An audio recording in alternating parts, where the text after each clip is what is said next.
Before we get going, could you do me a massive favour and press the follow or subscribe button wherever you listen to the podcast? You'll be actively helping the podcast to develop and grow, so I'll be really grateful. Vision Graft, a career and resilience companion with Richard William Preisner. Episode 11, here we are, and this week I'm talking to screenwriter, journalist and producer Emily Carlton. She's incredibly humble, very amusing and very honest in this conversation, so I'd highly recommend listening to it all the way through. In the conversation, she also discusses her amazing initiative that she's co-founded called Breaking Through the Lens, which connects female and non-binary filmmakers to finance at film markets, and I've included a link to the website for that in the show notes at visiongraft.com, where you can find out more about that. And if you're interested in that initiative, you can get in touch through that website. Emily's got such an amazing drive and such perseverance for what she does and a deep desire for equality in society and in the film industry, and that's why she co-founded Breaking Through the Lens. Like I said, she's a screenwriter, very talented. She's just recently got an agent and really gives an insight into the life of a screenwriter and a writer in general. I'm also about to do the first draw to win a Roscoe Digital Swatch book. It's free to enter, so don't forget to get your entry in by simply just leaving me a review on Apple Podcasts. That's all you need to do. And let me know your details so that I know who to contact if you win.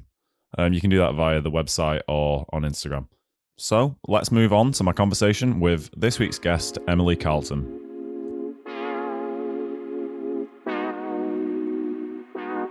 I want to take it right back to the beginning and ask kind of, how did it all begin? How did you decide you wanted to kind of become a creative and do all this? And what's the journey been like so far? Yeah, my dad was a writer and a theatre director, and my mum is an actress. So I grew up, I was very lucky because I always thought these were the kind of things you could do as jobs, which I feel like is the first barrier for a lot of people. And actually I went in the other direction and I was like, I'm going to have a real job. I saw how stressful it could be and how unhappy it can make you when you sort of are your career. And I was like, that's for suckers, definitely not. So I wanted to did politics because I loved studying it. I kept thinking that, if I keep doing things I love, I'll end up in a job that I love. And that wasn't really the case. So I've had a couple of different career attempts and sort of ended up kind of unhappy in office jobs. Even when the people I was working with were great, my jobs were good, I'm just really not good at office life. And then another one of our mutual friends, Daphne Schmoen, who's a childhood friend of mine and an amazing film director, she moved to London and she wanted to make a short, and she'd read a short story that I'd written as part of a course and she wanted to turn that into a short film. So she asked me to write the script for it. I knew nothing about writing scripts. I think the first thing I sent her was a Word document that just wasn't a script, right? And I was like, this will be fine. I'd done zero research. And then she was very politely like, no, this will not be fine. And I started reading screenwriting books kind of to do this one project. And I just completely fell in love with it and realized that there was a kind of creative satisfaction that I wasn't getting from my life, that it really felt like the puzzle pieces falling into place. How old were you at this point? I was 26. Oh, right. Okay. Yeah. So it's kind of old to realize what you want to do, although younger than some people still, but I felt very, very much like I was really old to be starting, which, now I'm in my 30s. That seems silly, but I felt like everybody else was coming out of film school, super young and fresh. And so I really went into overdrive. I started doing odd jobs like tutoring and working in an ice cream stall, and just read every screenwriting book, listened to every podcast I could. I think at one point, I just became obsessed. Every hour of the day was about trying to sort of do free film school and catch up. And then I think that's why signing with this agency has felt like such a big moment, because finally I'm I feel like I caught up. Which is a nice feeling. But yeah, it was really, because I'm dyslexic as well, which is kind of unusual for a writer. So I think screenwriting really appealed to me because the grammar's a little bit different, and it just felt like a way I could really easily express myself, which other forms of writing haven't been. So your screenwriting's kind of explored quite a few themes, mental health and well-being kind of being one of those themes. And your work as an editor for Cause and Effect magazine also involves discussion of mental health, as described on the website as in a candid, beautiful and an accessible way. So what is it that draws you to look at the themes of mental health in your work? I think it's the same reason that I wanted to study politics. I think I'm just really interested in people, and people are at their most interesting when they're slightly dysfunctional, right? Like I come up with new ideas and pitches, and a lot of them have come from, I'll read an article about someone who did something really messed up and just become, like recently I read about a murder case, and it inspired me to want to write this TV show, because I was just like, what would make someone do something like that? And there's always a logical reason, right? Like people are just so fascinating when they do things. It's like, how do you get to that point? And I think that ends up exploring mental health and wellness, because that's, well, like no one's totally well, right? Yeah, so it's to kind of explore deeper sort of human condition in a way. Yeah, I just, happy, fine people are really boring. So But isn't that what we're all aspiring to? Yeah, maybe. I would probably like to be more boring myself, but yeah, same. There'd be no podcast probably. So it's kind of similar to what you were just talking about, but where do you draw the inspiration from for your work? Do you have a specific kind of go-to areas in your life, like art or music or whatever? Is there anything specific you return to for inspiration? I'm kind of working that out at the moment, actually. And so I feel like I've tried lots of different ways. I found that like the New Yorker do a fiction podcast where writers read their favorite short stories written by somebody else. And for some reason, that's for like, I save it for when I'm really stuck. That's my like go-to. It will always inspire me because they read them quite slowly and I can be doing something else. And my mind starts wandering and basically I start like guessing where I think the story is going to go. And I'm not nearly as good as any of these writers. So obviously the story that they come up with is much, much better. But in the process, I've come up with my own version, if that makes sense. Yeah. I always find I leave there with a like totally unique story idea, but it's not the one I just heard.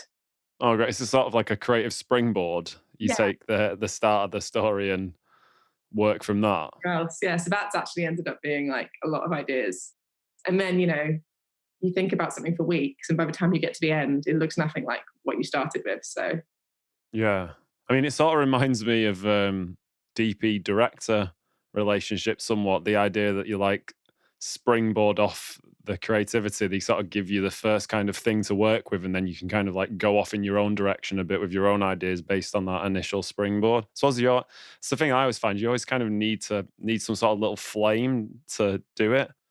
Yeah, and I often like have these conversations. A lot of my friends are writers, and I have this conversation with them a lot. But I'm always like, I don't think you need to be worried about sort of imitating someone, because especially if they've gotten their stuff made or in print, then they've got to have gone through all these hurdles. They're probably amazing, and like you should be so lucky as to do. It's like if you try and write your own version of a Tarantino movie, you're not going to come out with a Tarantino movie. You'll come out with something totally different because you're not him. So I feel like people worry way too much about being derivative, but it's like, your work just comes out shaped like you anyway. So yeah, I know what you mean. I've been thinking about that recently about photography. I mean, there's the whole like everything's already been made already argument as well. But even if you take someone else's photography as inspiration, and even with a lot of elements, I've done that before, like or painting or whatever, you still end up with something that's really quite far off it, unless you are literally taking it and being like, I want to copy that word for word or like pixel for pixel. It's hard to actually imitate and copy in that way. You always end up spinning it somehow. Exactly, definitely. And you're going to go over something so many times. That's the like toughest part of screenwriting, I think, is that like 90% of a job is just rewriting your own work. So it's also like you won't end up with this. It'll look completely different by the end, and you'll like probably hate all of it because you spent too much time with it. So and are the comments come in from outside sources as well that kind of influence your view on the work? That was a big one because I wanted to be a writer ever since I was a little kid. I learned to read quite late because I was dyslexic. I mean, I just loved books. I didn't know like kind of writing, but I just desperately wanted to be a writer. And I think my writing was okay for year 9 or whatever. But the thing was, I was just like cripplingly shy about showing it to anybody. Then when I started trying to screenwrite, my first scripts were like really, really very bad. And I didn't want to show them to anyone. But I think that's like taking medicine, right? You've got to show people your bad stuff, because so much of the job is just learning to take notes, which I'm still not actually very good at. I just sort of like smile and nod and then go away, get upset on my own when no one sees, get over it. And then, but like, that's a huge part of the professional part of a job, which I hadn't realized. So I'm sort of glad that I'm like slowly toughening my skin up because... And are people quite openly critical? Like, will they be quite blunt about their thoughts on what you're doing? Yeah, now I've learned to take it sort of as a compliment. So if I'm working with, like, in actual fact, if a producer bothers to sit down and talk to you, it's like, but the point you want to get to is the point where they're talking about the characters as if they're real people, right? And we're openly discussing like what Amy should do. But actually, I'm like, that's something from my childhood, and Amy is actually me. And so it's really hurt, but this is what I want, because it means I've like tricked them into thinking she's real, you know? It's like, harsh criticisms are what you want. But I have to say, the first script I wrote a feature script for someone who I didn't know, like a company hired me, super, super low budget.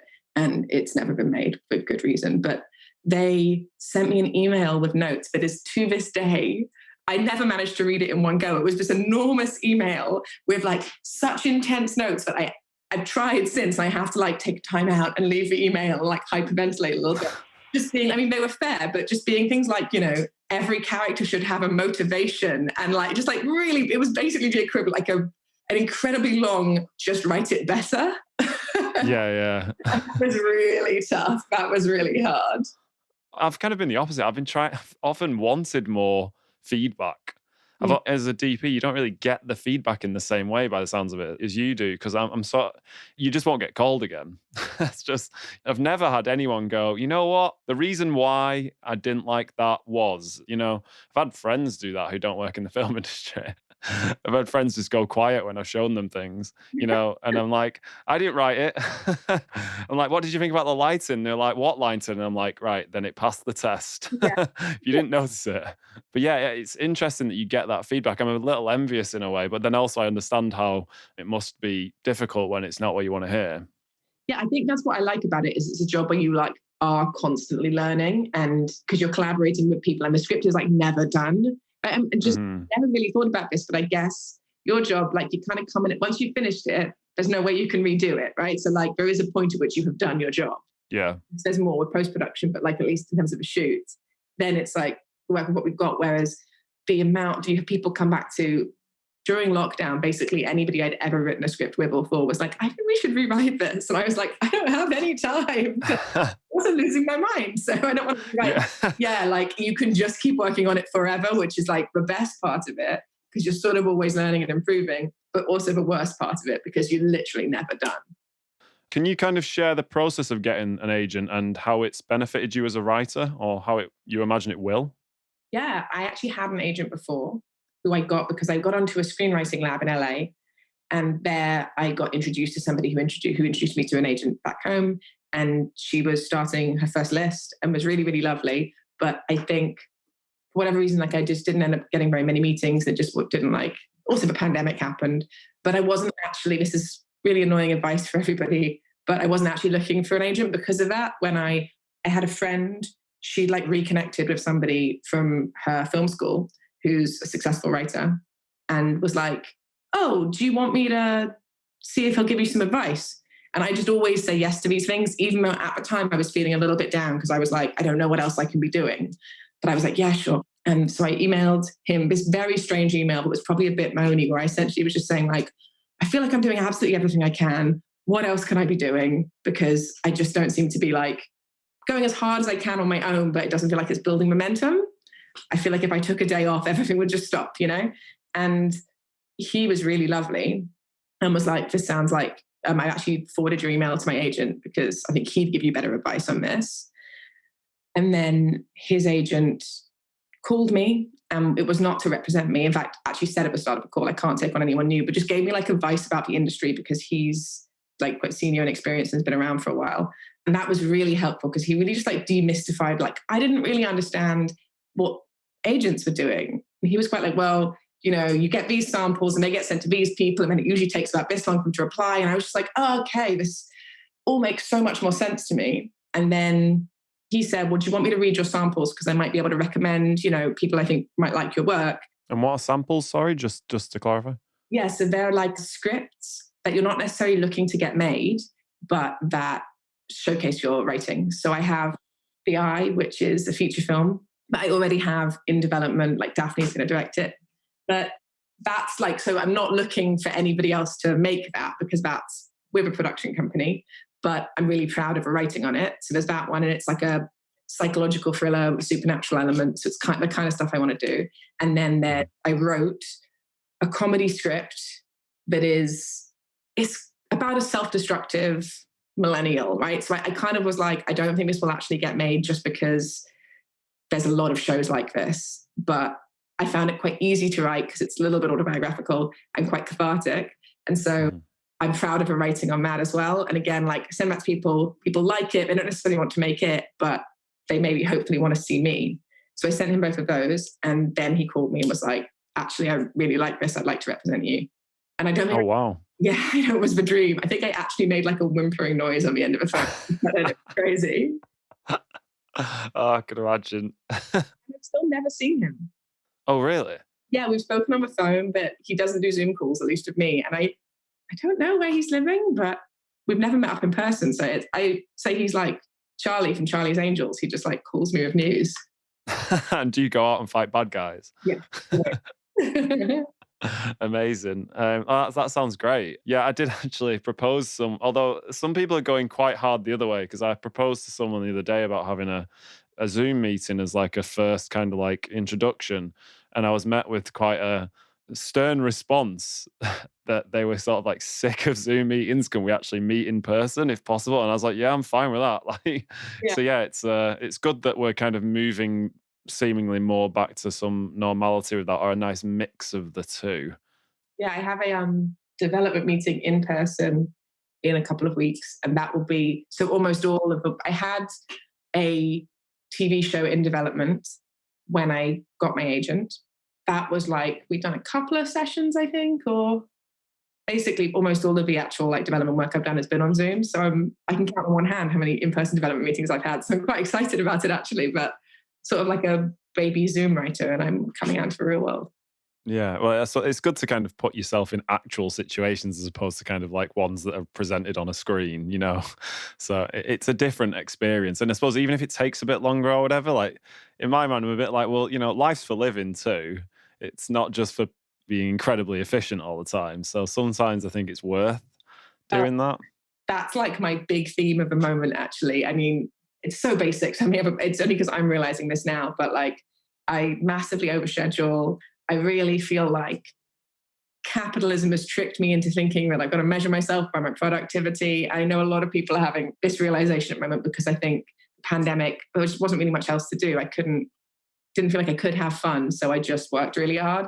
And now I'm like, obviously I feel incredibly privileged to have a job that I love, and I still have to do other work to make money. I tutor politics, which is a huge part of why I'm able to keep writing, because that's like quite high pay per hour. So you still have a lot of your own time. And I genuinely don't know how I would make it work without that job. But yeah, I want to switch off more. I've listened to the Lord album a lot, and I'm like, you know, what's the point of doing this job that you love if you don't enjoy the life that you've been lucky enough to have, you know? Yeah, that's so true. I mean, the amount of times I've heard as well, it's just like the freelance or self-employed life. It's supposed to give you more autonomy over your free time, over whatever. But then it's kind of universally known that it actually makes you just work more. Like you spend more time because you sort of, I suppose you're kind of riddled with the guilt of not working. Completely. If you don't do it. So the new mantra I'm sort of trying to tell myself, even though I don't think this is necessarily true, I get caught up in that thing of being like, I was up till 4 a.m. and like I've been working so hard, sort of needing to tell people that. And I'm like, actually, the most impressive thing will be to get all of this done and also clock off at 5. You know, it's like that's the actual flex. Is not I killed myself working through the night. It's I got all of this done on a 9 to 5. So that's who I'm aspiring to be now. Yeah, the kind of work smart, don't work hard. Yeah, I'm not quite there yet, but I'm going to start trying to do that. Yeah, well, good luck with it. I want to hear how that goes so I can maybe copy some of that too. Would you be able to tell me about the biggest hurdle that you faced in your career and what you have done to manage this, if anything? So it's definitely just money. Like the pay, I know for screenwriters is very good eventually, but you have to work for so long for free before you get paid. I'm like a couple of things I've been properly paid for. But again, even then, the money comes in months later in smaller installments, and it's nowhere near enough to actually live off.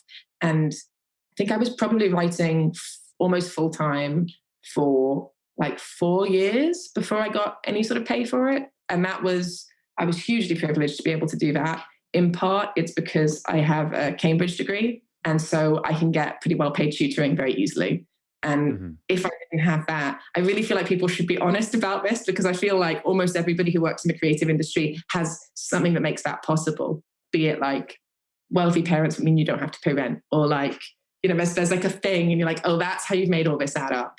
I was also like, my parents were really supportive of me doing this, which like emotionally, which made a big difference as well. They were really like, you should put the time in. So I started like spending all the rest of my time, and I would put in probably like 5 hours a day writing.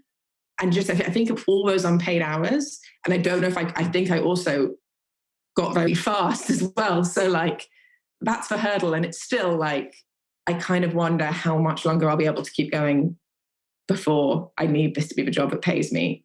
Because I just try not to think of my like unpaid work when I'm writing for myself and my paid work as any different, because you're not going to get the great jobs if you don't like write your own amazing scripts that show who you are and keep you growing as a writer. But it's a lot of unpaid work, and I don't want to tutor forever. So part of me is like, there's always that thing looming over me of like sort of ticking clock of how long I want to keep doing sort of scrappy money jobs. But I'm pretty lucky to manage it. So that I would say is one. And it's one that people really, really don't talk about. But I don't know how you get around that. I think you just sort of have to do it. Yeah. I mean, especially right at the beginning, like, yeah, I did a lot of work for free. But then a lot of the free work that I was doing when I wasn't getting paid, I was getting creative fulfillment. Sort of weirdly at the moment, it's what I'm trying to look for with photography. To have a little bit more creative kind of autonomy again, doing something that's not exactly filmmaking, but it sort of allows me to still get that creative fulfillment, which sometimes I'm not getting when I'm kind of doing commercial work or work for someone else. It doesn't always 100% tick the box. So I voluntarily do free work then. But then, like you say, with a hope that one day you're like, well, I will get paid. But then there's something to be said for when you start getting paid for certain work and it starts being pulled away from you, you can stop loving it quite so much. Or, so there is a benefit to doing the free stuff for you. I imagine there'll always be, just for artistic reasons. Definitely. And I try and like, especially then keep checking in with like, just saying to myself, like, if it never like happens, like it's whatever the big goal, I guess it would be like winning an Emmy or something, like some stupid thing that I must have in my head. If that never happens, would I still be glad I'd done this? And so far, especially at like, there were times that it really felt like just messages in a bottle, and I didn't think that anybody was ever going to read any of my stuff. I was like, well, I still just enjoyed this enough, but it's like, I probably still wouldn't take all this back, because I met loads of amazing people making a bunch of, I made loads of short films. You mentioned this before, but this is totally why I took on so many jobs, is for a while, because I didn't go to film school and I was sort of trying to catch up. I was also just like, I'll be involved in making shorts in any way. So like, you need a script supervisor. Okay, I'll try and script supervise one of my friends. I wrote stuff, I produced, and I learned so much from all those people. I met loads of really, really cool people who are now a lot of my best friends from that sort of world. It was incredibly hard work, but also really fun. So, Yeah, and been on some amazing trips as well. Yeah, exactly. And so I didn't really get paid, but I got to do loads of really cool things. And again, that's possible because of the tutoring, because I understand that a lot of people can't just be like, I'll have fun experiences and not get paid for it, because that's... Yeah.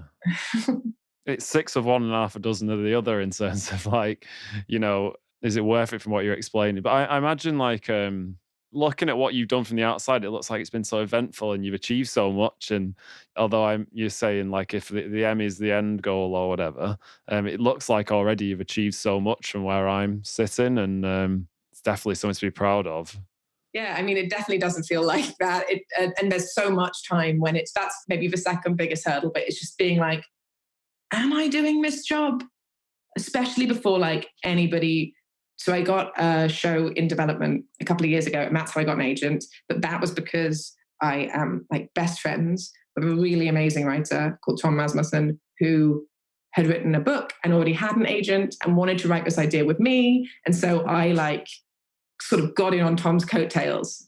that was great. And I love working on that. But then I also, in my head, I'm like, am I actually doing this? I'm just like sat at home writing all the time, but I'm a tutor, presumably. And when your job becomes too much of your identity, you can start spending too much time thinking. I was like, is anyone ever going to make any of these scripts? Is anyone ever going to read any of this? Like, it's just me getting my own shorts made, right? Mostly just me and my friends making them. So I'm like, am I actually doing this? And then I got an agent on my own. And I was like, okay, now I feel like maybe I actually am a writer. But you have to have like so much confidence in the fact that but you're actually doing it.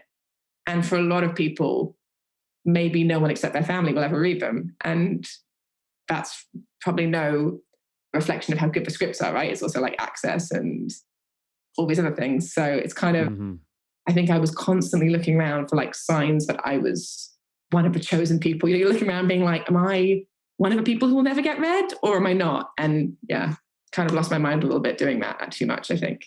Yeah, but you've worked hard as well, though, haven't you? Learning, and it seems like you've put a lot of emphasis on learning, not just learning about screenwriting, but also learning about all the kind of other roles in the film industry and taking an active interest in producing and directing and script supervising and everything. So that I imagine that can all feed back to what your main goal is.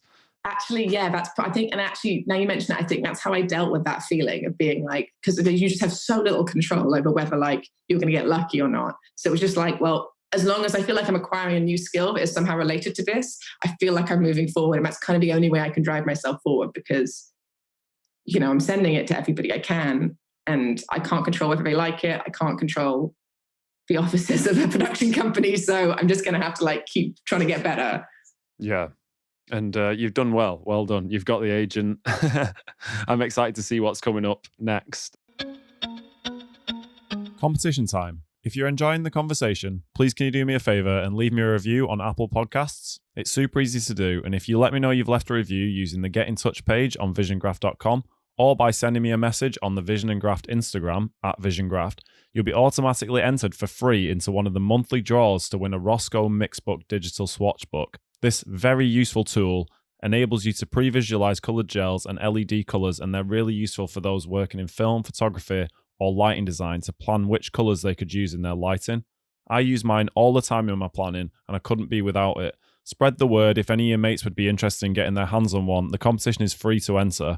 If you really want a mix book and you'd like to increase your chances, if you repost any of my posts on the Vision and Graft Instagram to your story, I will add an extra entry into the competition for you if you let me know that you've done that. The last date for entry is midnight the 31st of August 2022. And I'll contact the winner directly to arrange their new mixbook delivery. The competition is only available to residents of the UK, EU, USA, and Canada, but if you'd still like to leave me a review if you're outside of those areas, I will very much appreciate that. Full terms and conditions are available at visiongraft.com. Good luck with the competition. Now back to the show. As a co-founder of Breaking Through the Lens, an initiative that connects female and non-binary directors to finance at film markets, as I kind of ripped off the website before and again now, you've got like a passion for inclusivity and diversity in the film industry. What was it that led you to form this initiative, which is such a great thing to do? Yeah, that was, so mentioning Daphne again, God, she's such a huge part of my life. So she is amazing director and a real like, jump in first and check how deep the water is afterwards kind of person, which I'm not at all. And that's why we really complement each other and why I have my best adventures with Daphne. But we went to Cannes because we had a short film in the short film corner and it was fun.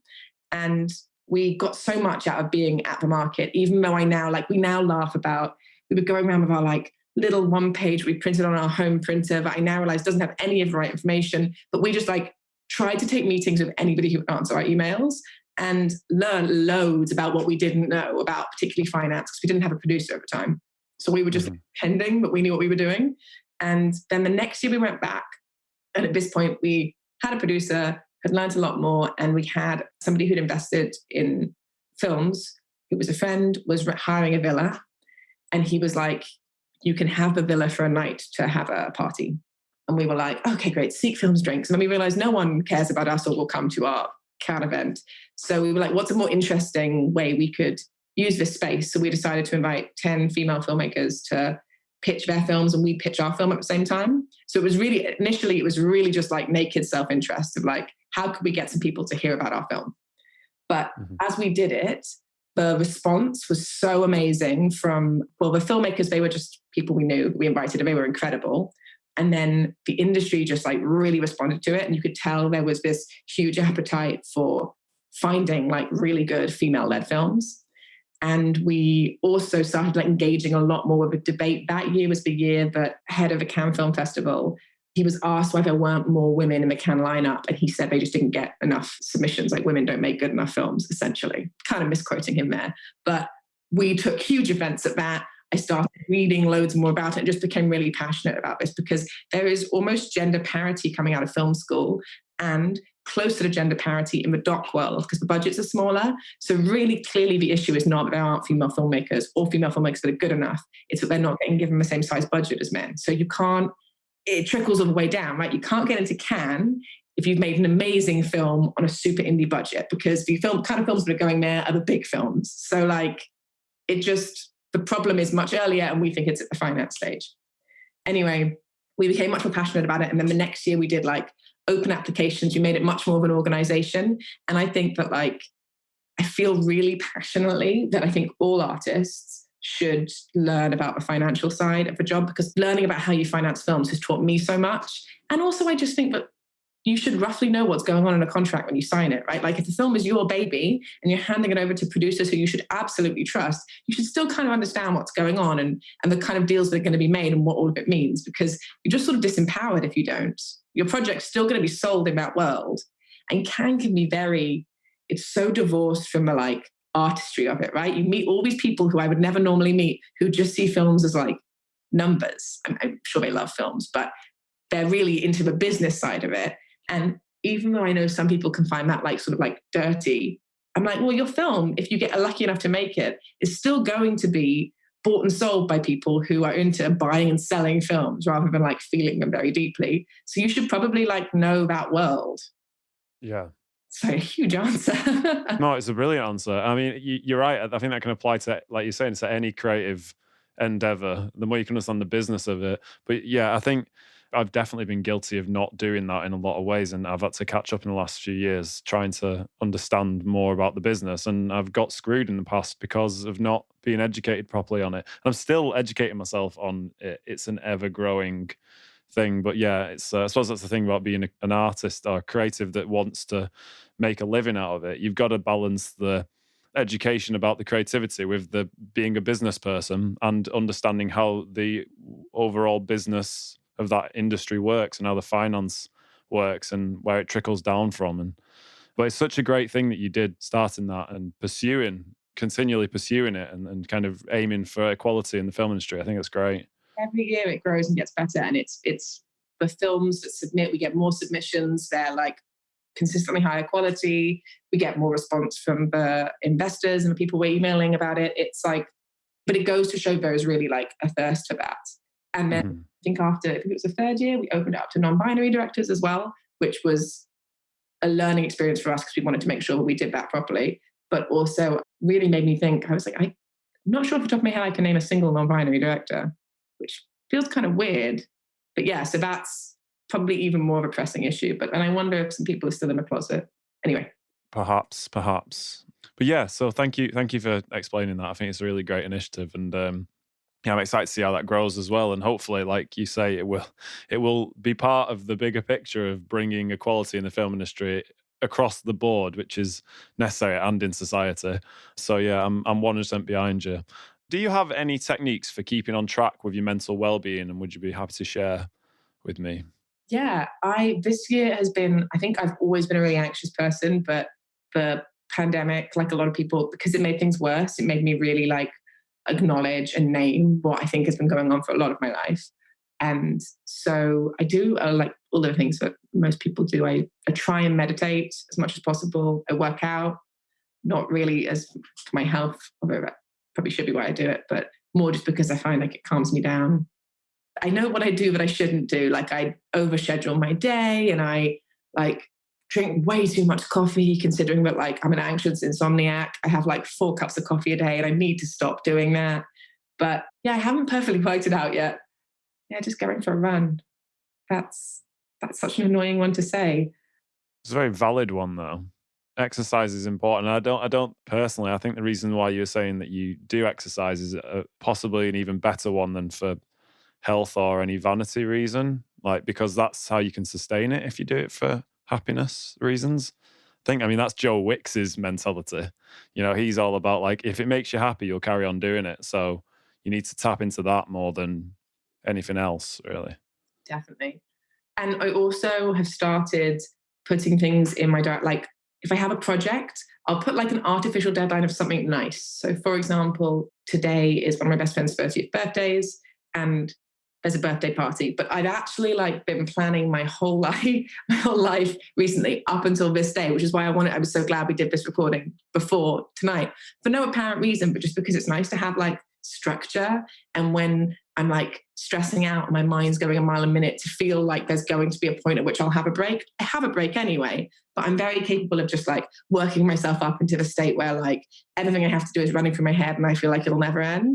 So just being like, I don't have to get through my whole life successfully. I just have to get to Tom's birthday. And then after Tom's birthday, I'll find something else I'm looking forward to. And then I'm just trying to get to that, Maybe that's not my right way to live, but it's been making me much happier. So even that short, like going to a friend's 30th birthday party, I imagine it's just that stepping out, isn't it? So you can go again next week. I have like nothing planned tomorrow, so I don't have to think about anything tonight. I'm so excited about that. But that's amazing. Yeah, but that required, like, because of what I'm like, that required me to like really plan in advance for that. But I'm also going to try, I hope this is successful, but I want to try reading more, because the pandemic just shredded my ability to sit down and read a book, like just the quiet, and I couldn't like focus on anything. So I think I'm starting to like plan in like half an hour to sit down with a book most days. And I think that's going to be a bit like meditation. Yeah, it's great. I read recently about reading that it's a good way of escaping, much like going on a holiday. It's a good way of escaping your reality, and using your imagination, obviously. And I've kind of introduced day reading into my life recently. And I've always been a reader before bed, which is like you read for 20 minutes and then your eyes are falling. So I've introduced day reading recently, and I'll do like an hour or two, and it's really rewarding. You're full in the face at me that I'm doing an hour or two's worth of reading. Hour or two of reading, that's amazing. I read a lot of nonfiction. I'm trying to educate myself on a lot of things at the moment. So, I was actually reading a business book for 2 hours, so it's sort of related to work, but I'm like, it's work. I'm reading for 2 hours, I'm justifying this. Whereas I've got like a more fun book for not during work hours, but I just found myself, I was getting a bit bored of constantly watching TV and whatever. So I just wanted a different entertainment form, and I've really not read enough in my adult life, so I'm trying to catch up in a way. I took a bit of time off recently and I read a book in like 2 days, and I haven't had that feeling since I was a kid. And it used to be like all I did. And it feels a bit shameful that I don't read more, because I am a writer, but like I did that. I was like, oh, this feels like it's satisfying in a way that like nothing else is. It's a different, really enjoyable feeling. And I was like, I miss this so much. I think it's absolutely what I need. Because especially when you're an anxious person, it's like, I need to tap out of my reality a little bit. It's exhausting. Yeah, I think it's weird you're saying that, because I've done the same with film. Like, I've gone through the pandemic specifically watching barely any films. Like, I went for a few months not watching a film, because I just got to this point where I was like, I don't want to watch films. I was so tapped into reality. And it was actually my mum that said to me, maybe you should watch a film, because you don't always need to be such a realist all the time. Like, it's good to escape. And I was like, yeah, you're right. So I've been trying to actually got into film watching a bit, but I was like, right, I'm going to watch Jurassic Park. I'm going to watch like a classic, like complete escapism film. And I was almost a bit anxious before I watched it, because I haven't watched a film in so long. I was like, am I going to enjoy this? And then I watched it and I was like, oh, that was great. That was like one of the reasons why I wanted to become a filmmaker, and I've started doing the same with reading fiction, because I used to exclusively read nonfiction. So it's like, I'm trying to escape my reality a bit, and I think it'll lead to being a lot happier, not to constantly just be like, I mean, humans have been telling stories since the dawn of time. It's like very important to us. So to not be involved in that, or not be absorbing that, I think it has a knock-on effect on our mental well-being. Yeah, I think it's just so important for like your empathy, right? It's the closest we can get to the experience of really walking in somebody else's shoes. And I feel like as we're more sort of separated from people around us, it's maybe even more important to like really practice being able to empathize with someone. If you go back to when you first started your career and give yourself some advice about how to approach the most difficult challenges that you'll face, what would that advice be? Probably be like not take yourself so seriously. I feel like that was a hurdle. I mean, it comes with confidence, right? But like being able to accept that some of my work is bad and laugh at like the really bad ideas I've had, and that like, I totally love what I do. And I actually do think it's very important for all the things we just said about empathy in the world and spreading ideas, but it's also not saving lives. So like, you can just calm down a bit. And like, I feel like my writing, there was a huge leap upwards as soon as I started having a bit of fun with it, because one, I was much more comfortable sharing it with people. And two, I was like doing more interesting things on the page. So I think I would just say like, yeah, don't take yourself too seriously. You mentioned actually before how your career kind of intertwines with your identity. This is kind of like spinning off what you just said. Is this as a result of kind of pulling the two away from each other? Yeah, I think so. Because it's like, that's one of the things that comes from my parents. My parents very much like their jobs are a huge part of who they are. And a lot of people growing up, because they were mostly artists, like that's kind of who they are. And it was for years, it's like the first thing I'd ask people if I met them at parties. And it was only when I met someone who was like, pointed out that was weird. Like, I don't want to talk about work right now. And I was like, but how else do I know who you are if I don't know what it is that you either do or want to do? And that was really unhealthy because, I had this whole complex in my head. People would ask me and I'd be like, I'm a writer. Am I a writer? I'm a writer, sort of. And then my dad was always like, just say you're a writer. No one cares. But like, it's not a quiz. But then you like start feeling that way and you realize that it's not going to solve all of your problems. You're not going to, when I think of like, I want to be Emily Carlton, the writer, I'm actually thinking of like some stupid idea I have in my head of what a writer is, who is like really well dressed and very thoughtful and like probably drinks fantastic red wine and has like stirring conversations late at night about art and the world. And I'm like, I actually want to be a lot of things that I associate with that. So I want to be, and just writing is a part of it, but I want to be this interesting, amazing person, but I'm not yet. So it's broader than that. I only asked that question because I've had an experience myself where I think since the pandemic started, I've pulled myself away from William Price and the cinematographer. Like, that's not who I am. I've really had to teach myself that's not who I am. I'm Will. Yeah. I mean, I've said it in an earlier podcast, but it's like, that's been like a really dawning realization on me. And I think I'm just getting better at my job actually, and just better at being a freelance business person, because I've just stopped, the emotional stuff's dropped away. Because I've just had this I've stopped taking myself so seriously. And I'm just willing to accept wherever Will Preisner goes now, not like has to draw himself up against someone else like Roger Deakins or Sean Bobbitt or someone that I aspire to be like. It doesn't matter if I don't reach those heights, as long as I do what I can do to the best of my ability, That's amazing. That's so inspiring. Because say wanting to be Roger Deakins or like whoever I might want to be, it's like, what do I actually want there? And it's not just, obviously I would love the ability to make whatever work I want and to be writing really amazing things. But I guess I also want like the money and the respect and basically we all want is happy lives. And I think sometimes I especially can just reduce that down to like, I want to be successful in this job. And that equals a happy life. But a happy life is a really broad thing. And I'm going to have to like work on multiple areas of my life to get there. Yeah, and life's happening right now, isn't it? Life's not just happening in 40 years. And it's like, so we need to, it's whilst we're stressing out about making the perfect life, it's passing us by. Yeah. Finally, what gives you hope in life? I think the thing that I feel like most hopeless about is politics, because obviously I spend a lot of time talking and thinking about politics because it's my other job.